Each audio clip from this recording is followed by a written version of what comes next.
오늘 우리가 함께 살펴볼 성경 본문은 시편 1편입니다. 시편 1편 1에서 6절까지 기록된 하나님의 말씀을 낭독하도록 하겠습니다.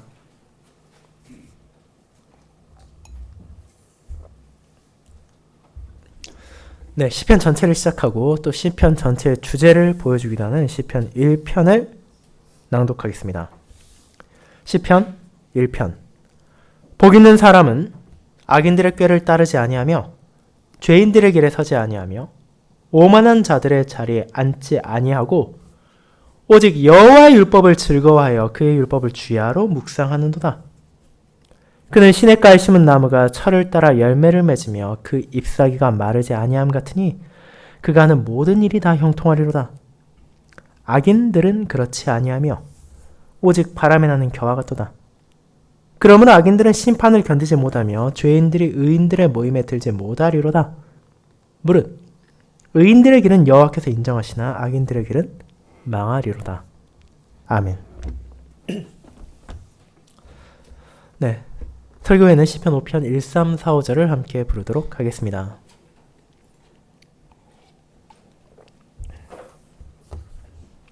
사랑하는 주 예수 그리스도 안에 있는 형제 자매님들, 우리의 삶은 태어나서 죽는 그 순간까지 선택에서 시작해서 선택에서 끝난다고 해도 과언이 아닐 정도로 끝없는 선택으로 가득 차 있습니다. 우리가 매일을 살아가는 동안만 하더라도 얼마나 많은 선택을 했는지 손으로 셀 수 없을 정도일 것입니다. 아침에 몇 시에 일어날지, 아침 식사를 먹을 것인지, 직장이나 학교에 무엇을 타고 이동할지, 또 오늘 내가 해야 할 일이 있다면 그것은 언제부터 시작하고 어떻게 할 것인지, 또 동료나 친구들과 대화를 나눈다면 무슨 주제를 꺼내고 또 그들의 말에 어떻게 반응할 것인지와 같은 상대적으로 사소해 보이는 일상의 선택에서 시작해서 대학을 진학할 것인지, 취업을 할 것인지, 대학에 간다면 어떤 대학에 원서를 내고 취업을 한다면 어디에 지원할 것인지, 혹은 이직을 할 것인지, 혹은 그대로 있어야 할지와 같은 인생의 방향을 바꿀 수도 있는 상대적으로 훨씬 중요해 보이는 선택들도 있을 것입니다. 물론 그 모든 선택에 있어 일괄적으로 정답을 말할 수는 없을 것입니다.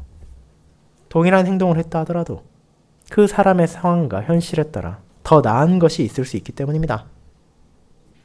그런데 신자로서 우리가 그런 선택을 내릴 때마다 기억해야만 하는 것이 있습니다. 그것은 특정한 선택이나 판단 그 자체가 아니라 내가 왜 그렇게 했는지에 대한 기준 혹은 사고방식이 어디에 있냐는 것입니다. 우리가 무슨 선택을 한다 하더라도 그 안에는 실제로 특정한 방향성이 있을 수밖에 없습니다. 심지어 무의식적인 판단이라 하더라도 그 또한 내가 평소에 중요하다 생각하는 것들이 반영되기 마련이기 때문입니다. 그렇다면 정말로 내가 이처럼 다양한 선택을 하게 된다면 그 뒤에 있는 나의 기준은 대체 무엇인지를 생각해 보는 것은 결코 가벼운 주제가 아닐 것입니다. 물론 이에 대해 여러분은 여러 가지 답을 할 수 있을 것입니다. 누군가는 경제적 여건을, 혹은 누군가는 사회적 지위를, 혹은 누군가는 주변 사람들의 시선을 우선시할 수도 있을 것입니다. 하지만 그렇게 수많은 기준과 그에 따라 무수한 선택이 존재하는 것처럼 보이는 사람의 인생이 실제로는 단 두 가지의 길로밖에 정의될 수 없다는 것을 시편 1편은 알려주고 있습니다. 하나님께서 영감하여 언약 백성들에게 주신 시편 1편은 모든 사람에게 주어진 길은 결국 의인의 길과 악인의 길밖에 없다는 것을 분명하게 선포하고 있기 때문입니다. 그와 같은 길이 어떤 것인지와 그 길의 끝에 기다리는 결말이 어떤 것인지를 함께 고백하며 그에 따라 우리 삶의 기준을 어디에 두고 우리가 정말로 무슨 길을 함께 나아가야 할 것인지를 돌아보고자 합니다. 저는 이를 우리에게 주어진 두 개의 길이라는 제목과 본문에서 전해지는 그와 같은 길들의 성격과 그 길의 끝에 기다리고 있는 결말을 세 가지 대지로 나누어 살펴보고자 합니다. 이를 첫 번째, 복 있는 사람들이 나아가는 의인의 길, 두 번째, 죄인들이 나아가는 악인의 길, 세 번째, 그 길의 끝에 있는 피할 수 없는 결말이라는 대지로 살피도록 하겠습니다. 먼저 첫 번째, 복 있는 사람이 나아가는 의인의 길에 대해 생각해 보겠습니다. 형제자매 여러분, 전체 시편을 시작하는 시편 1편은 다른 많은 시편들과 달리 특별한 표제를 가지고 있지는 않습니다. 그렇게 우리는 이 시가 정확하게 언제 기록되었는지 혹은 누가 작성했는지를 알 수는 없습니다. 여러 신학자들이 나름대로의 추측을 하고는 있지만 그 누구도 정확하게 이것의 배경이 언제다라고는 말할 수 없습니다. 그럼에도 그런 배경을 모른다고 해서 이 시편의 가치가 손상되거나 훼손되는 것은 아닙니다. 무엇보다도 이는 하나님께서 자신의 백성들에게 주신 노래이자 기도이며 성령 하나님께서 자신의 종을 영감하여 기록하게 하신 그분의 말씀이기 때문입니다. 그와 같은 시편 1편이 전하는 주제는 결국 무엇이냐? 전체 시편을 관통하는 핵심 내용인 의인의 길과 악인의 길에 대한 것입니다. 그렇게 이 시편 전체는 그와 같은 길들에 대한 설명으로 가득 차 있습니다. 그리고 결국 그 길들이 우리의 기준에 따라 혹은 이 세상의 기준에 따라 상대적으로 좋고 상대적으로 나쁜 길이 아니라 하나님 앞에서의 의인의 길, 하나님 앞에서의 악인의 길이 어떤 것인지를 깨닫게 하는 것입니다. 그 중에서 우리는 먼저 의인의 길에 대해 살펴볼 것입니다. 물론 의인들의 길이라는 표현 자체는 1편의 마지막인 6절이 되어서야 나옵니다. 하지만 실제로 그 내용은 시편을 시작하는 1절부터 나오고 있다는 것을 여러분은 쉽게 아실 수 있을 것입니다. 결국 1절이 말하고 있는 복 있는 사람이 6절에 나오는 의인과 동일한 인물상이기 때문입니다. 그렇게 이제 우리는 어떤 사람이 과연 복이 있는지, 시편 저자를 통해 축복받는 사람인지, 그리고 의로운 사람인지를 알아보게 될 것입니다. 자, 그가 어떤 사람이기 때문에 복된 자라 불리는 영광을 받는 것입니까? 어째서 그들이 복 있는 사람이라 칭해지는지를 알기 위해서는 실제로 그런 사람들이 무엇을 행하는지, 다르게 말하자면 어떤 선택을 내리며 살아가는지를 살펴볼 필요가 있습니다. 1절에서 그들은 세 가지 행동을 하지 않는다고 나옵니다. 그의 행동들이 무엇입니까? 이는 악인들의 꾀를 따르지 않는 것이며 죄인들의 길에 서지 않는 것이고 오만한 자의 자리에 앉지 않는 것입니다. 어떤 면에서 보았을 때 이 세 가지는 각기 다른 세 가지 행동을 가리키는 것처럼 보일 수 있습니다. 그러나 실제로 시편의 흐름을 따라갈 때 이는 동일한 기준에 따른 행동이 연속적으로 나타나는 일련의 과정이라는 것을 알게 될 것입니다. 그것을 한번 살펴보도록 합시다. 먼저 나온 것은 악인들의 꾀에 따르지 않는다는 것입니다. 이를 원문의 의미를 보다 더 살려서 표현하자면 악인들의 조언에 따라 걷지 않는다는 것입니다. 즉, 복 있는 사람들은 혹은 의인들은 악인들의 방식을 취하지 않는다는 것입니다. 물론 이것은 우리가 생각하지 못할 정도로 다양한 방식들을 가리킬 수 있습니다. 때로는 누구나 눈치챌 수 있을 정도로 저것은 우리가 따르면 안 되는 것이다 라고 생각되는 악인들의 꾀가 있을 것입니다. 시험을 앞둔 학생에게 컨닝을 하자는 제안이 있을 수 있고 회사의 회계를 담당하는 직원에게 공금을 착복하자는 제안이 찾아올 수도 있습니다. 그런 경우에는 자신이 아무리 경계심이 해이해졌다 하더라도 저거는 따라서는 안 되는 잘못된 생각인 것을 누구나 쉽게 눈치챌 수 있을 것입니다. 하지만 그보다 훨씬 더 교묘하게 우리의 생각을 바꾸려 하고 우리의 삶을 지배하려는 시도가 곳곳에 도사리고 있습니다. 그것은 이 세상에서 이미 당연하게 받아들여지고 사회가 권장하며 온갖 방송과 매체에서 사람이라면 마땅히 이렇게 살아야 된다고 가르치고 조언하는 것들입니다. 문제는 그 가운데 거짓도, 기만도, 죄악도 적지 않게 숨겨져 있다는 것입니다. 일단 많은 돈이 있어야 행복해질 수 있다는 생각, 하나님이나 다른 무언가가 아니라 내가 내 삶의 주인이라는 생각, 교회를 다닌 것을 포함하여 종교를 가지는 것은 미련한 짓이라는 편견, 그와 같은 악인의 조언들을 얼마나 많은지, 우리를 향해 얼마나 다양하게 다가오고 있는지 여러분 잘 아실 것입니다. 그러나 복 있는 사람은 어떻게 합니까? 그런 유혹을 뿌리칩니다. 자기 판단 기준을 세상이나 사회에 두는 것이 아니라 영원히 변하지 않는 하나님의 말씀에 두기 때문입니다. 그분의 말씀에 참됨을 고백하고 그 말씀의 은혜를 삶에서 드러내는 사람이라면 아무리 악인들의 꾀가, 그들의 조언이 그럴듯해 보이고 어쩌면 달콤해 보인다 생각된다 하더라도 그것이 잘못되었다는 것을 알기에 단호하게 그것을 끊고 그들의 꾀를 따르지 않으며 그런 사람이야말로 복 있는 사람이라고 시편은 말하는 것입니다. 그리고 거기에서 한 걸음 더 나아가 의인들은 죄인들의 길에 서지 않습니다. 이 표현은 앞서 나오는 꾀를 따르지 않는다는 것에서 한 걸음 더 나아간 것입니다. 어딘가에 서지 않는다는 것은 그곳에 머무르지 않는다는 것이고 그 의미가 더 확장된다면 누군가의 편을 들지 않는다는 것이기 때문입니다. 악인들의 꾀가 때로는 매력적으로 들리고 내 상황을 해결할 수 있을 것이라 생각되는 순간이 있을 것입니다. 그런데 그런 유혹에 한 번, 두 번 굴복하기 시작하면 그 여파는 걷잡을 수 없이 찾아오게 되며 어느 순간 내가 지금 서 있는 곳이 원래 생각하던 의인의 길이 아니라 죄인의 길 위라는 것을 깨닫게 될 것입니다. 처음에는 죄책감을 가지고 후회도 하면서 이번 한 번뿐이라고 생각하다가도 시간이 지나게 되면 점점 자신을 정당하기 시작하고 다른 사람들 다 그렇게 살고 있으니 나도 그렇게 사는 것이 나쁜 것이 아니라고 말하게 됩니다.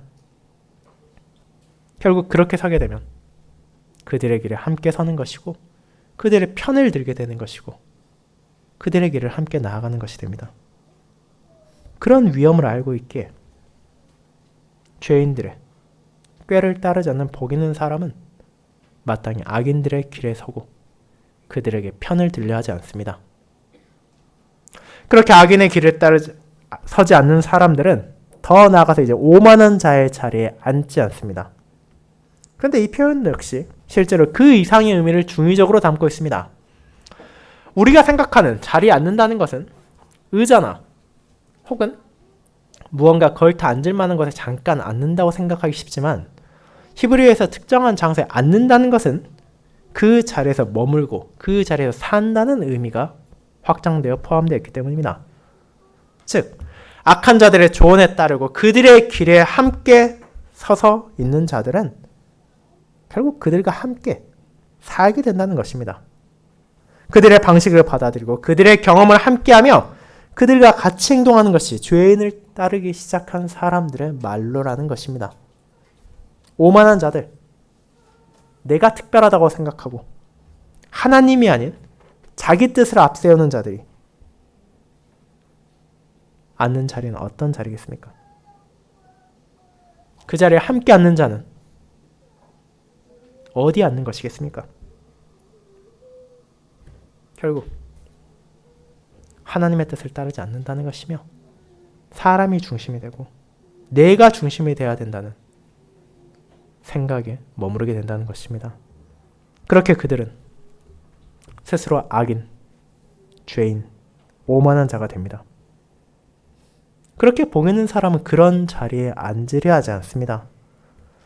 왜냐하면 모든 영광을 받으셔야 하는 사람이 누구인지를 알고 있기 때문에 그 하나님 앞에 자신이 얼마나 낮은 자인지를 고백하기 때문에 스스로를 겸손히 낮추고 자신에게 감히 오만한 자리가 어울리지 않는다는 것을 인정하기 때문입니다. 그렇게 시편 1편은 복 있는 사람, 의인이 행하지 않은 세 가지를 언급하며 노래를 시작합니다. 그런데 복 있는 자의 기준은 그저 악을 피한 데 있지 않습니다. 2절은 그들이 그럼 무엇을 하는지를 보여주고 그것이야말로 그들이 죄인들과 함께 하지 않을 수 있는 분명한 기준이 어떤 것인지를 알려주기 때문입니다. 자, 그와 같은 사람들은 무엇을 합니까? 오직 여호와의 율법을 즐거워하며 그 율법을 주야로 묵상합니다. 여호와의 율법을 즐거워하고 주야로 묵상한다는 것, 이것이 무엇을 의미합니까? 복 있는 사람들이 귀를 기울이는 것은 악인들의 꾀나 조언이 아닙니다. 그 얄팍함을 그들은 알고 있습니다. 그런 사람의 생각보다 훨씬 귀하며 아름다운 것을 가까이 하고 그것을 이미 즐거워하고 있기에 그런 여호와의 율법과 감히 피할 수 없는 악인들의 꾀에 흔들릴 필요도, 그것에 귀 기울일 필요도 없다는 것입니다. 그처럼 귀한 것이 여호와의 율법입니다. 그런데 이 표현 역시 쉽게 생각해서는 안 됩니다. 구약 성경에서 말하는 율법은 다양한 범위를 가리킬 수 있지만 일반적으로는 우리가 매주일 낭독하는 언약의 10가지 말씀, 흔히들 10계명이라고도 부르는 하나님의 말씀을 향하고 있습니다. 그런데 이 율법을 즐거워하고 주야로 묵상한다는 것은 사실 쉬운 일이 아니기 때문입니다. 그것은 저나 여러분에게 쉬운 것도 아닐 뿐더러 구약시대 언약 백성들에게도 마찬가지였습니다. 여러분은 이스라엘이 이 일을 행하지 않으므로, 그 안에 담긴 하나님의 뜻에 순종하지 않으므로 얼마나 많은 문제들이 발생했는지를 너무도 쉽게 찾아볼 수 있습니다. 그들은 하나님을 전심으로 사랑하지 않고 이웃을 자신과 같이 사랑하지 않았습니다. 입으로는 우리는 하나님의 백성이라고 자랑하면서도 정작 그들의 생각과 그들의 삶의 기준은 여전히 세상에 있는 경우가 허다했습니다. 그것은 여호와의 율법을 기꺼이 받아들이고 그에 따라 살아가는 복 있는 사람의 모습이 아님에도 불구하고 여러분은 구약시대 언약 백성들의 실상을 기록한 많은 성경에서 심지어 이 시편 안에서도 언약 백성들이 얼마나 여호와 율법을 등한시하고 그것을 거부했었는지를 깨달을 수 있습니다. 그리고 동시에 이것은 그들만의 잘못이 아니라 오늘을 살아가는 우리의 부족함이기도 합니다. 그렇다면 왜 그렇습니까? 기본적으로 사람은 율법을 그렇게 좋아하지 않기 때문입니다. 인류의 첫 조상인 아담으로부터 시작하여 부패하고 타락한 사람은 하나님이 아니라 자신이 주인이 되려 하는 1절에 나오는 오만한 자의 본성을 가지고 있습니다. 그 생각은 자연스럽게 그들의 삶에서 배어나오기 마련입니다. 이어지는 시편 2편에 나오듯이 하나님께서 은혜로 주신 말씀을 자신들을 얽매는 족쇄라고 생각하고 저걸 언젠가는 끊어버려야 하는 결박이라고 여기는 것이 사람들의 죄성입니다. 그러나 그런 생각이 자신들을 다스리게 한다면 그는 이미 복을 벗어난 자입니다. 자신에게 주어진 은혜를 거부하는 자입니다. 그와 반대로 복 있는 사람은 진심으로 그 율법을 즐거워하고 그 말씀을 묵상합니다. 물론 이것은 사람의 능력으로 되는 것은 아닙니다. 시편 1편이 말하는 복 있는 사람이 너무도 훌륭하고 고상해서 그런 특수한 사람만이 자연스럽게 일을 행할 수 있는 것이 아닙니다. 결국 이것은 하나님의 은혜를 통해서만 가능해지는 것입니다. 그분의 은혜로 거듭난 사람만이 율법의 참된 가치를 깨달을 수 있기 때문입니다. 그 율법이 나를 구속하는 것이 아니라 나를 위한 것임을 알게 되어야 합니다. 그것을 끊어 없애야 하는 것이 아니라 언제나 나와 함께하며 나를 다스려야 한다는 것을 알아야 합니다. 그리고 그렇게 할 수 있는 이유, 그것을 알 수 있는 유일한 방법은 오직 하나님께서 그것을 알려주실 때입니다. 그렇게 주님의 은혜 안에서 그 진리를 깨달은 사람은 그 소중함과 가치를 알게 되기에 그 율법을 멀리하는 것이 아니라 오히려 더욱더 가까이 할 수밖에 없습니다. 매일의 삶에서 율법을 읊조리고 그것을 생각하며 그 말씀을 더욱더 가까이 함으로 점점 더 그 말씀으로 다스림을 받고 내 말과 내 행동이 괴리되지 않도록 자라나는 것입니다. 그렇게 은혜를 누리는 자의 모습이 어떠한지가 3절에서 나타나는 것입니다. 여러분이 쉽게 생각할 수 있듯이 시냇가에 심겨진 나무는 시간이 흐름에 따라 그 열매를 맺고 그 잎사귀가 마르지 않습니다. 자신의 생명을 유지할 수 있도록 충분한 물이 공급되고 있기에 광야에 있는 식물과 달리 비가 오지 않는다 하더라도 열매를 맺기에 부족함 없는 영양을 얻을 수 있고 그에 따라 결실도 맺을 수 있는 것입니다. 그리고 시인은 율법을 사랑하는 자들의 삶이야말로 그와 같다고 묘사합니다. 그들의 삶이 형통하다는 것입니다. 즉 열매가 풍성히 맺히는 나무처럼 번창할 것이라는 것입니다. 물론 이 시인이 의인의 삶에 고통이 없다는 낙관주의적 생각에서 이를 말하는 것이 아닙니다. 그가 말하는 형통이란, 번성이란 앞선 2절과 연결해서 바라보아야만 바르게 이해할 수 있기 때문입니다. 나무가 물을 얻어 열매를 맺는다면 의인이 맺는 열매는 도대체 무엇이겠습니까? 2절과 3절의 관계를 바라보면 결국 그 의인에게 주어지는 것은 여호와의 율법이고 마땅히 그 여호와의 율법에 따른 열매가 그 삶에서 풍성하게 맺힌다는 것입니다. 그렇다면 그것은 순경의 삶을 맺히는 것이 아닙니다. 고난이 있을 때도 역경이 있을 때도 여호와의 율법에 따른 열매는 맺힐 수가 있습니다. 순탄하고 형통할 때는 감사로 그 열매가 맺힐 것이지만 고난과 어려움 중에는 인내와 소망으로 더욱 밝히 그 열매가 드러날 것입니다. 그런 의미에서 이는 분명한 사실입니다. 정말로 여호와의 율법을 즐거워하고 그것을 주야로 묵상하는 사람이라면, 하나님의 말씀을 자신의 유일한 기준으로 삼은 자라면 그 열매는 어떤 상황이라 하더라도 풍성하게 맺힐 수 있고 맺히게 될 것이기 때문입니다. 물론 이제 이에 대해 어떤 사람들은 세상에 대체 누가 그런 삶을 살 수 있겠냐고 반문할 수도 있습니다. 모든 사람이 죄 가운데 타락했고 자기 욕망에 따라 살아가는데 급급한데 대체 누가 여호와의 율법을 즐거워하고 그것을 주야로 묵상하겠냐고 말입니다. 그럼 우리는 그와 같은 복 있는 자의 삶, 의인의 삶을 어디에서 찾을 수 있는지 의문을 가질 필요가 없습니다. 왜냐하면 하나님의 말씀 가운데는 자신들의 부족한 가운데서도 그런 삶을 살아간 믿음의 선조들이 나올 뿐 아니라 무엇보다도 가장 온전한 의인의 삶, 복 있는 사람의 모습을 증거하고 그 복을 우리에게 전해주신 우리의 주님이 계시기 때문입니다. 그분을 향한 수많은 유혹과 박해와 시련이 있었지만 그 모든 것들은 그리스도께서 나아가시는 의인의 길을 꺾지 못했습니다.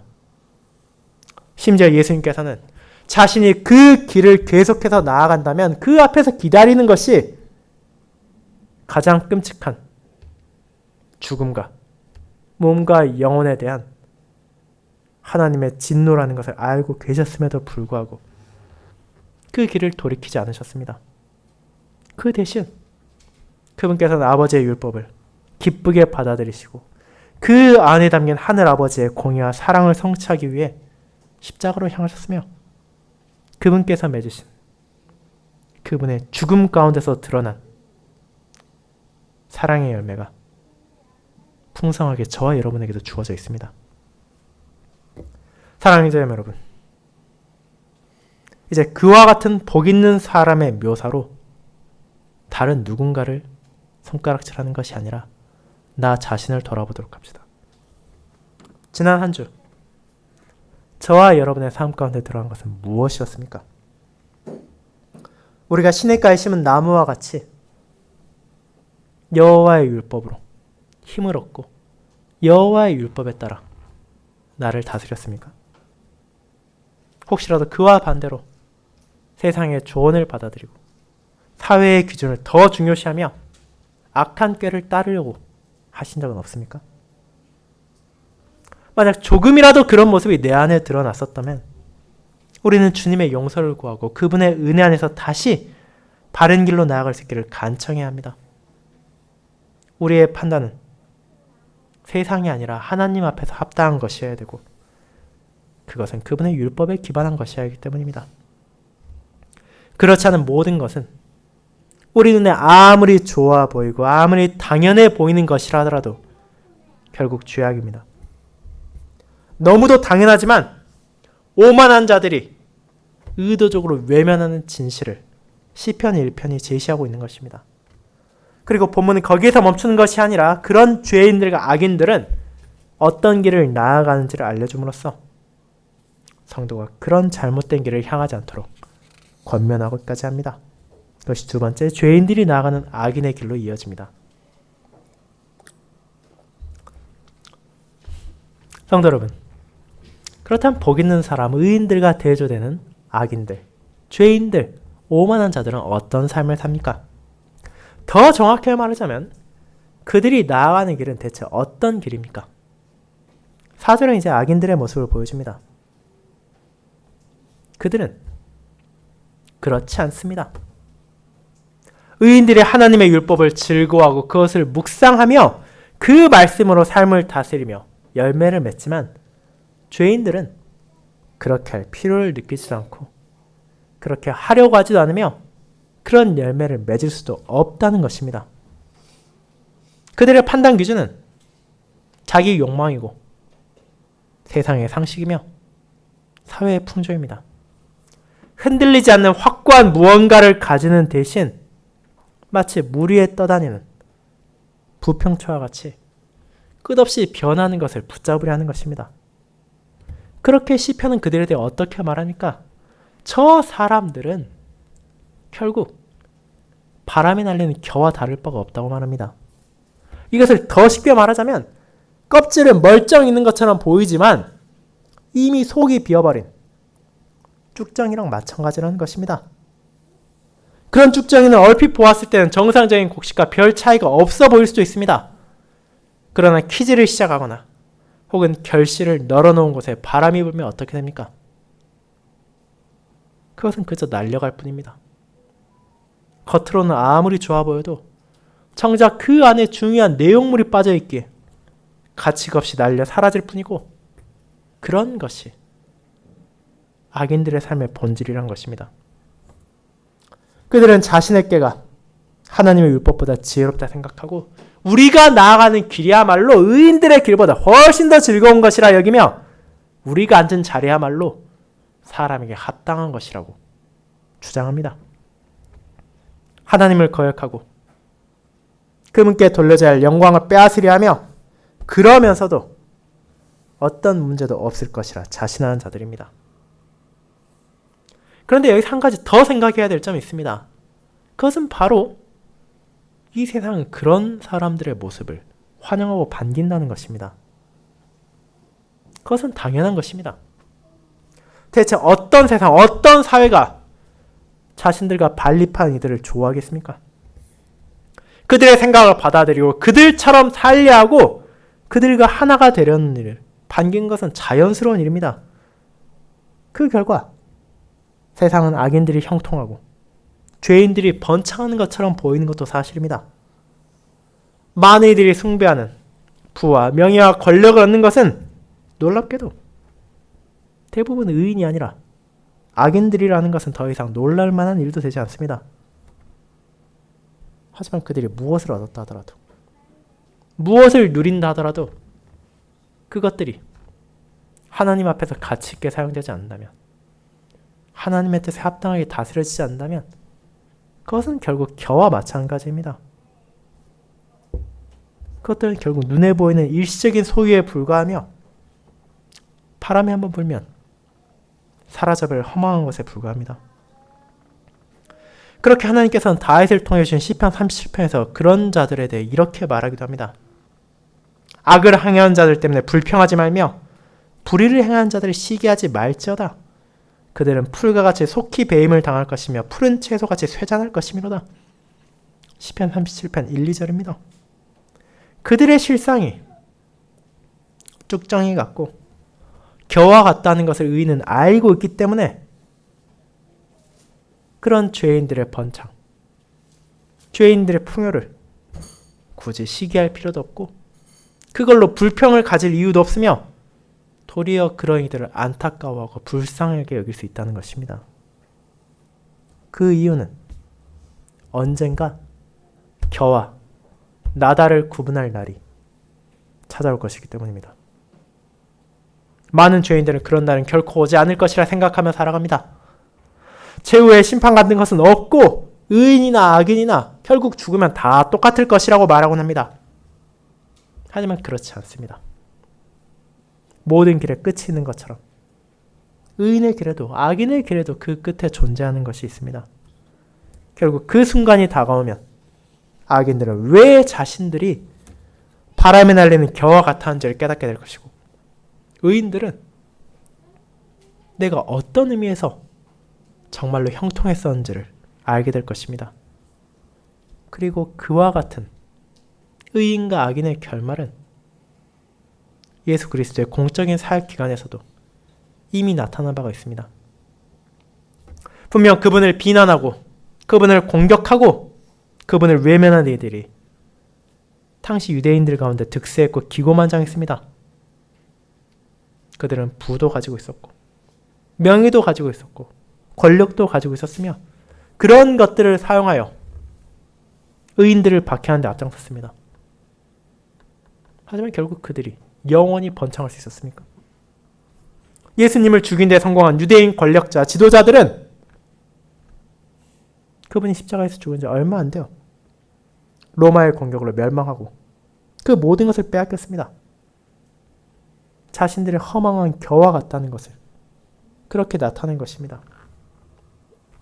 그리고 설사 그와 같은 심판이 이 땅에서 악인들이 사는 동안 찾아오지 않는다더라도 알곡은 모아 곡간에 들이고 쭉정이는 꺼지지 않는 불에 태우실 것이라고 하신 주님의 말씀대로 그들은 심판을 피할 수 없을 것입니다. 마태복음 3장 12절입니다.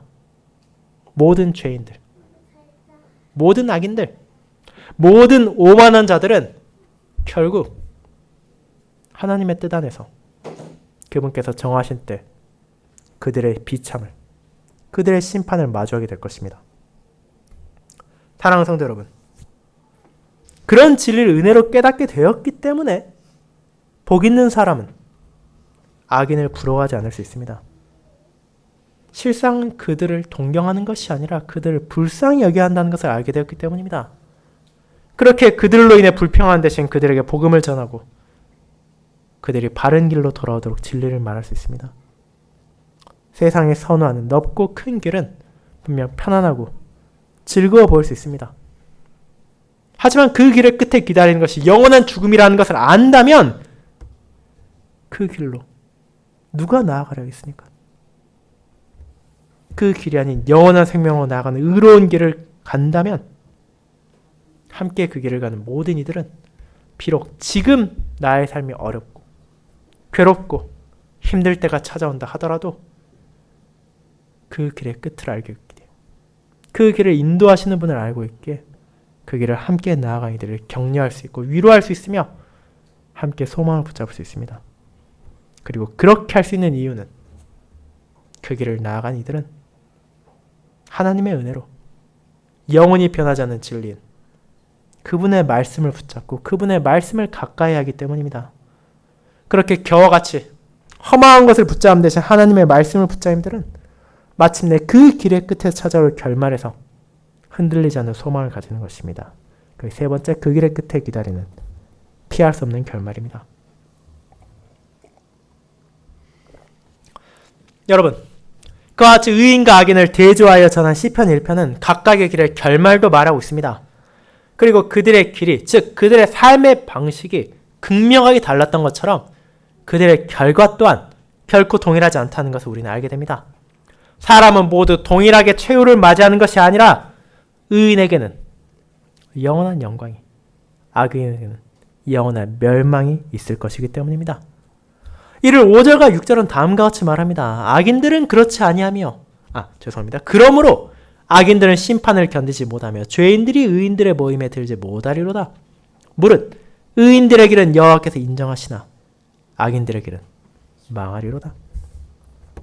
세상에서 승승장구하며 마치 자신들이 모든 것을 가질 것처럼 생각하던 오만한 자들은 어떻게 됩니까? 그들은 자신들의 멸망을 보게 될 것입니다. 하나님의 공의로운 심판을 감히 견딜 수 없다는 것을 알게 될 것입니다. 그들은 뒤늦게 의인들의 모임에 들려하겠지만 심판의 날이 찾아왔을 때는 이미 늦었습니다. 그들은 자신들의 어리석음을 깨닫게 될 것이며 그들이 가졌던 모든 것들, 그들이 추구하고 그들이 자랑하며 그들이 뽐내던 그 모든 것들이 결국 신기루와 같이 허망한 것임을 알게 될 것입니다. 그런데 의인들은 어떻습니까? 그들에게 놀라운 영광이 있습니다. 그 무엇보다도 여호와께서 그들의 길을 인정하시기 때문입니다. 이를 원문의 뜻을 강조해서 번역하자면 여호와께서 그들의 길을 아신다고도 말할 수 있습니다. 그분께서 자신의 율법을 사랑하고 그 율법을 가까이 하며 그 안에서 열매를 맺는 이들의 길을 알고 계십니다. 그들의 고통을 아시고 그들의 인내를 아시며 그들의 기쁨을 알고 계십니다. 그리고 그 모든 것을 감내하면서도 진리 안에서 자라난 이들을 자신의 영광으로 초대하시며 이제 그들에게 그분을 온전히 알고 그분과의 영원한 교제를 풍성히 누릴 수 있게 하시는 것입니다. 그렇게 그들은 참된 번창을 누릴 것입니다. 그와 같은 의인과 악인의 대전은 이 시편 1편만에 나오는 것이 아닙니다. 서론에서 말씀드렸듯이 이 시편 1편은 전체 시편의 서론이기도 하고 전체 시편의 주제를 가리키기도 합니다. 대표적으로 오늘 우리가 앞서 읽었던 시편 5편 또한 의인과 악인의 대조를 잘 보여주고 있습니다. 악인들이 아무리 교활한 음모를 꾸미고 이 세상에 성공하는 것처럼 보인다 하더라도 그 결말은 하나님께서 그들을 정죄하신다는 것이며 그들을 쫓아내신다는 것입니다. 그들은 의인의 회중에 드는 것이 아니라 멸망할 자리에 서게 될 것입니다. 그러나 의인은 어떻습니까? 그들은 주의 보호를 받으며 그분의 이름을 부르는 자들은 그분을 기뻐할 것입니다.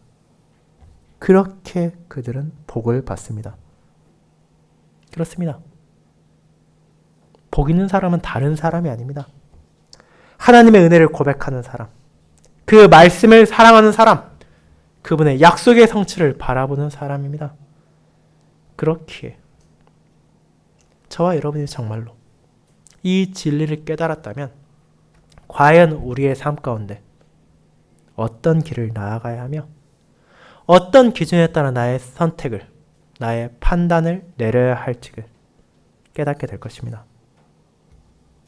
사랑하는 여러분, 그리고 저와 여러분은 이 시편 1편이 말한 그 심판이 어떻게 찾아올지를 알고 있습니다. 하나님의 때가 오면 그 누구도 예상하지 못한 순간 예수 그리스도께서 다시 오실 것이고 그분께서 산 자와 죽은 자들을 심판하실 것입니다. 그 재판정 안에서 모든 죄인과 악인과 오만한 자들은 심판을 견디지 못하며 무너질 것입니다. 그러나 자기의 부정함을 고백하고 주의 은혜를 구하는 의인들은 그날 영원한 영광을 마주할 것입니다. 자신의 온전함이 아니라 그리스도의 온전함으로 하나님께서 자신을 의롭다 인정하시는 은혜를 바라볼 것이며 이제 그분과 함께 온 시대의 성도들과 함께 아름다운 교제의 기쁨을 나누게 될 것입니다. 이 땅에서 우리가 겨우 맛을 보는 정도의 그 기쁨이 그분의 날에 진정 풍성하게 충만하게 우리를 가득 채울 것입니다. 그 날이 의인과 악인의 길의 끝에 기다리고 있습니다. 그렇게 이 결말을 안다는 것은 우리에게 위로와 기쁨을 줍니다. 하나님께서 의인의 길을 아신다는 것은 바로 저와 여러분을 아신다는 것이기 때문입니다. 우리의 역경도 우리의 고난도 아신다는 것이기 때문입니다. 그것을 아시기에 그분께서는 이를 선하게 사용하실 것이고 참된 의미로 우리를 형통하게 하실 것입니다. 그 진리를 붙잡을 때에만 우리는 이 시편의 저자와 함께 이 노래를 부를 수 있고 주님의 은혜 안에서 믿음의 선조들과 함께 이 길을 함께 나아갈 수 있습니다. 그 길의 끝에 기다리는 것이 실망이나 좌절이 아니기에 소망을 가질 수 있고 나의 모든 것을 아시는 분께서 그 길을 인도하실 것을 확신하기에 흔들리지 않을 수 있습니다. 이제 이 소망과 이 위로를 붙잡고 새로운 한 주를 나아가시길 바랍니다. 분명 새로운 한 주, 우리 앞에 다시금 수많은 선택이, 수많은 판단의 기로가 주어질 것입니다. 그러나 이제 우리는 그 모든 것을 택함에 있어, 결정함에 있어 가장 중요한 기준이 무엇인지를 알게 되었습니다. 하나님의 율법을 즐거워하고 그 말씀을 주야로 묵상함으로 그분의 뜻에 따라 그분의 길에 서서 그분께 영광을 돌리는 의인의 길을 함께 나아가도록 합시다. 주님께서 그 길을 아실 것이며 그런 길을 나아가는 저와 여러분을 인도하시고 돌보시며 그 발걸음을 멈추지 않도록 힘과 지혜를 주실 것입니다. 아멘.